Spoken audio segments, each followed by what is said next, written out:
This is taking apart the right intake camshaft VVT system on a Toyota FA20 engine. But the most important thing is that that pin, and is the right way around. It's got a taper on it, so it's got to go that way. So the difference, the trigger, that's the early, that's the later, the trigger wheel there. Yeah, and this actual gearing, completely different. No, that's a different cam. Oh. I don't think you can put that trigger wheel, swap them over obviously, because they're different. And they could be different internally as well. So I wouldn't mismatch part numbers. Yeah. There's so much shit you got to put together, make sure it's right. Yeah.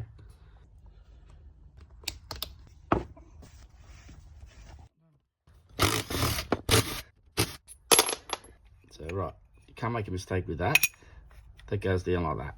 That there, that faces the front. Then you got a pin that lines that up. That thing there, that outer plate, there's a spring and a little duva that goes in there. Now, the important part is this in here. So that goes like that. This here can only line up one way. There's the pin that locks it. So that pin there is what locks that against that. That's how it goes. When there's no oil pressure, these two are locked. Once you get oil pressure, it pushes that piston up like that, out of the way, and allows the thing to turn. Without oil pressure, that spring pushes that down. See that? And it locks in. Right, now this here would line up with that, like that. These things here, it's really important, they go in a certain way, like that. They're the scrapers.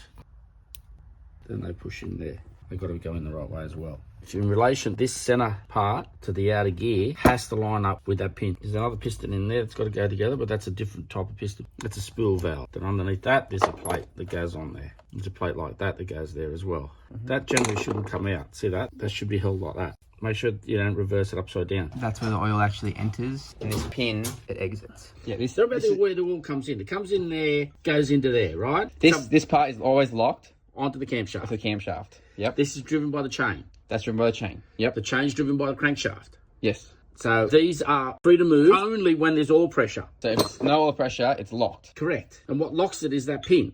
Now, as soon as it gets oil pressure, it pushes this pin out and separates that from that. And they freewheel against each other. Well, then So it can move. But the way it's controlled is a little bit complicated to explain. But Yeah. oil goes in there, oil is pumped into this. And because these are like little rings that they actually They lock seal and it. seal it, stop Yeah. oil from pumping out. Once this is pressed, this is like a little opening valve, right? The further it pushes it in, the solenoid, the more oil's the bled more it's off. dumped off. Yes. So the more this can move. So the computer's controlling, What it does, it controls the oil inside here. and then these chambers get Full filled of up. oil, Yeah. you can't compress oil. And it can constantly vary that by pulsating this. It does it Yes. constantly. So many hertz. The more oil gets in there, the further it'll stay around. If you've got no oil pressure at all, that pin will be locked. These two will be solid. So see this here now? Locked. Yeah. And that's how it should be.